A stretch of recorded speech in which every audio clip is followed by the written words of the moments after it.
We are dealing with the most corrupt, callous, and incompetent presidential administration in the history of the United States. Period. And so on this of the list of what is empirical evidence of that point, let's talk about this war. He entered a war, got pulled into it by Bibi Netanyahu, let's be clear about that, entered a war that the American people do not want, putting at risk American service members, and among the many consequences of it, it includes jacking up the cost of gas so that on average Americans are paying at least $15 more to fill up their tank. Diesel costs 50% more, so that's what fuels a semi, a truck that otherwise delivers our food and our household items. And where do we think that cost is going to land? It's on the consumer. Let's understand that it is also, as he is wont to do and has always been, his feeble attempt to distract from the Epstein files.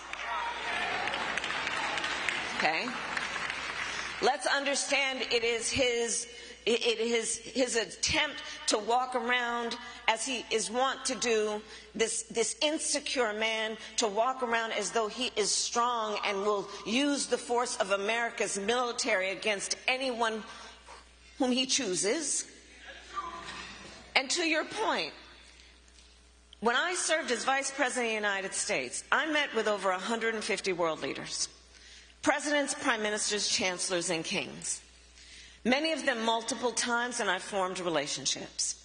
I have spent countless hours in the Situation Room, in my West Wing office in the White House, and steps down the hall in the Oval Office.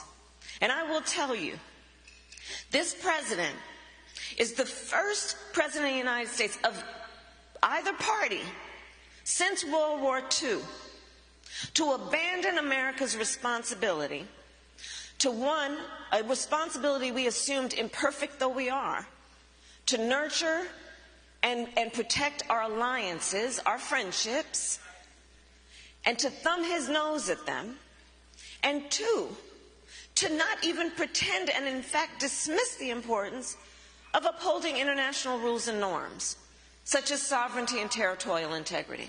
And the end result, because I know we have limited time, is this.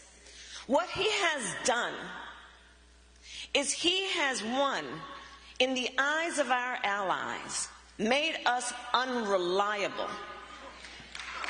Unreliable.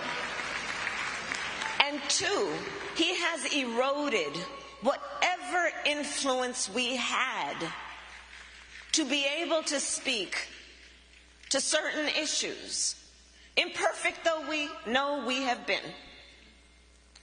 You look at what he has done. You know, part of the work I did as vice president was to begin what I thought we need to do around changing the narrative between the relationship between the United States and the continent of Africa.